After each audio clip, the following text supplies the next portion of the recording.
শ্রমিক ভোটটা জিন্দাবাদ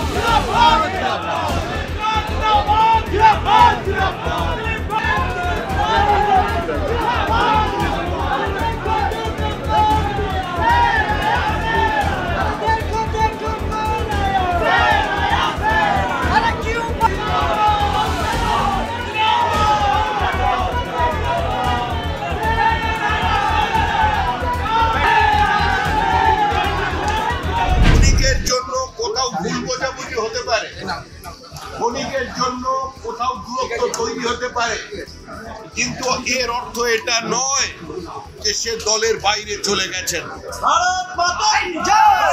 আগামী 15 দিনের মধ্যে সংঘবদ্ধ পাবে।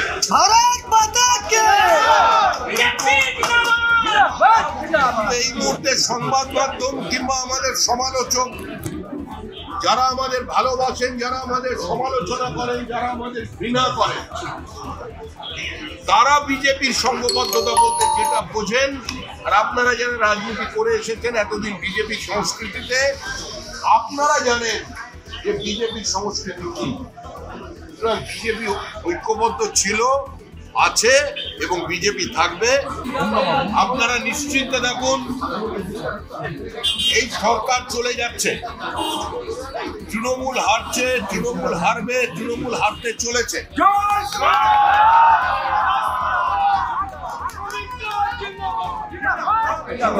আমাদের লড়াই পশ্চিমবঙ্গ যেন পশ্চিম বাংলাদেশ না হয়ে যায় তার লড়াই। মানুষ বাঁচতে চায়, মানুষ পরিত্রাণ চায়, মানুষ মুক্তি চায়, মানুষ শিল্পায়ন চায়, ঘরের ছেলে ঘরে থাকতে চায়। পশ্চিমবঙ্গ থেকে যে মেধার এক্সোডাস হচ্ছে, পশ্চিমবঙ্গ থেকে যে পুঁজি অন্য রাজ্যে চলে যাচ্ছে, আজকে বাংলার মানুষ সেটা বন্ধ করতে চায়। নতুন পুরনো বলে দলে কিছু নেই। যারা দুর্নীতির পার্টির পতাকা মাথায় তুলে রেখেছিলেন, নিজের এলাকায় পার্টিকে প্রাসঙ্গিক করেছেন, যাদের বিজেপি বলে মানুষ চেনে, তারা বিজেপি। যার হাতে বিজেপির পতাকা সেই বিজেপি। যে বিজেপিতে সক্রিয় সে বিজেপি নেতা, বিজেপিতে অতি সক্রিয় সে আরেকটু বড় নেতা। কিন্তু আমরা দিনের শেষে সবাই বিজেপি কর্মী। আমাদের এখানে কোনো ভেদাভেদ নেই, আমাদের এখানে কোনো বেঙ্গল লাইন, দিল্লি লাইন নেই, আমাদের এখানে কোনো নেতার অনুগামী নেই। আমরা সবাই একটা প্রতীকের অনুগামী, আমরা সবাই বিজেপি, আমাদের প্রতীক পদ্ম ফুল। শ্রমিকদার সঙ্গে আমি কথা বলেছিলাম যে আপনি কবে থাকবেন, আপনার সঙ্গে দেখা করতে যাব, সম্মান জানাতে যাব।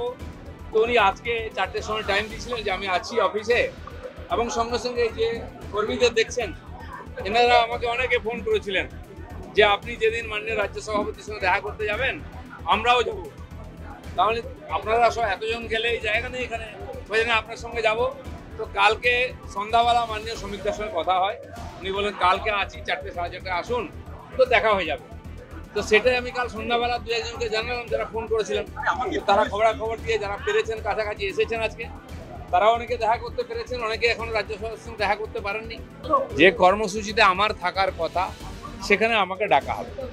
আমি এই রাজ্যের কোনো পদাধিকারী নই, আর সেই জন্য এই রাজ্যের সব মিটিংয়ে আমাকে থাকতে হবে এরকম নয়। এখন সাংগঠনিক কাজ চলছে, বুথ তৈরি ইত্যাদি নির্বাচন আগে। আমি আমার যে জেলায় যেখানে আমি মেম্বার, পার্টির মেম্বার, আমি যেখানে ভোটার মেদিনীপুরে, সেখানে আমি বুথে গেছি, বুথে কর্মীদের নিয়ে বৈঠক করেছি, বুথ বানিয়েছি, এখনো চলছে। দেখুন, বিজেপি নিরন্তর এগোচ্ছে। আর নির্বাচনে কিছু ভালো কিছু খারাপ রেজাল্ট হয়েছে। কেন হয়েছে, কি ব্যাপার? আমার ধারণা শ্রমিক দা আমার চেয়ে পুরনো পার্টি, এবং আমার যখন পার্টিতে এন্ট্রি হয়, আমি রাজ্যের সাধারণ সম্পাদক হই, তার আগে উনি রাজ্যের সাধারণ সম্পাদক ছিলেন, এমএলএ ছিলেন। আর সংযোগবশত আমাকে উনি বিধানসভার নেতা হতে ওনার জায়গায় জায়গা দেওয়া হয়, এবং আমিও ওনার জায়গা ধরে হাঁটতে আরম্ভ করি। আমি রাজ্য সভাপতি হই, তারপরে এমএলএ হই, এমপি হই। তো তিনি আমার যে সিনিয়র লিডার, আমার তার প্রতি শ্রদ্ধা আছে। তিনিও বলেছেন সবাইকে নিয়ে কাজ করতে হবে, আপনাকে সময় দিতে হবে। তো এরপরে যেমন যেমন যোজনা তৈরি হবে, পার্টির তরফ থেকে আদেশ হবে, আমরা সবাই আছি। রাজনীতিতে ধারণা তৈরি করা, এজেন্ডা চালানো, এটা একটা বড় অস্ত্র। পশ্চিমবাংলার রাজনীতিও চলছে, কিন্তু আমার মনে হয় ভারতীয় জনতা পার্টির কর্মীরা যাদের মনের মধ্যে একটু এরকম দোলচলা এসেছিল, এটা আশঙ্কার মেঘ ছিল, সেটা কেটে যাবে এবং তারা একসঙ্গে মিলিত হয়ে লড়াই করে পশ্চিমবাংলায় পরিবর্তন করবে। আমি কোনো জল্পনার অবসান করতে আসিনি। আমরা জল্পনা কল্পনায় বিশ্বাস করি না, আমরা বাস্তবে বিশ্বাস করি। আমি স্লোগান দিয়েছিলাম 19 সালে, 19 হা 21 সাপ। 19 আমরা হাফ করেছিলাম, 21 সাপ হয়নি, যেটুকু বেঁচে গেছে 26 সাপ। 21 তারিখ কোন মঞ্চে থাকবেন? 21 তারিখ আসুক না, একটু ধৈর্য ধরুন। এতদিন ধৈর্য ধরেছে। আমি সাধারণ সম্পাদক হয়েছিলাম তখন থেকে সেটা আমি ব্যবহার করে পার্টির কাজ করছি। যে পার্টির কাজের দরকার নেই, আমাকে গাড়ি দিত না। আমাকে সিকিউরিটিও পার্টি থেকে দেওয়া হয়েছে। আমি গাড়িও চাইনি, সিকিউরিটি চাইনি, পদও চাইনি। আমাকে যোগ্য মনে করেছে পার্টি, যা যা কাজ করা আমার বলেছে, আমি এটা করার চেষ্টা করছি। দাম যার থাকে মার্কেটে না, তাকে নিয়ে জল্পনা হয়, সেই তার সেলের কথা ওঠে। যাদের দাম নেই তাদের কিনবে কে? রাস্তায় পড়ে আছে। দিলীপ ঘোষের দাম আছে, দিলীপ ঘোষের দাম থাকবে, কারণ দিলীপ ঘোষের মধ্যে কোনো ভেজাল নেই। আমাদের সূত্র বলছে, কথা হয়েছে আদি বিজেপি, এই যে আদি বিজেপিকে কোণঠাসা করে এই হাইজ্যাক করে দলটা নিয়ে নিয়েছিল তৎকাল বিজেপি, ওরা এখন সেটাকে রুখতে চায়। এখন শ্রমিক একজন পুরনো যোদ্ধা ওখানকার, দিলীপবাবু চূড়ান্ত কোণঠাসা এবং অপমানিত। তারপর যাদের আগে দেখা যেত, রাজু, সায়ন্তন, এদেরকে সমস্ত এবার দেখুন জেলায় জেলা সব ফোন যেতে শুরু করেছে। ফোন যেতে আদি বিজেপি এক হও, যারা এই হাইজ্যাক করে এনেছে তাদেরকে কোণঠাসা করতে হবে। এর সমস্ত ব্লু প্রিন্ট দিলীপবাবু আর শ্রমিক মিলে তৈরি করছে। একদম তৎকাল বিজেপির বিরোধী এবং দুই আদি বিজেপির সাক্ষাৎ। ফলে এর সঙ্গে তৃণমূলের কোনো সম্পর্ক নেই, কারণ এনাদের এই পলিটিক্সটার সঙ্গে, এটা দলের দখলদারির লড়াই, এটা এখন তীব্রতর হবে বিজেপি।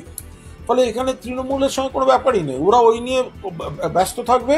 আর আমরা 250-র বেশি সিট নিয়ে মমতা বন্দ্যোপাধ্যায়কে চতুর্থবার চিফ মিনিস্টার করবো। হ্যাঁ, পড়বে তো, অবশ্যই পড়বে। ওনারা তো দুজনেই ওনার বিরোধী। ফলো করুন সংবাদ প্রতিদিন ডিজিটাল।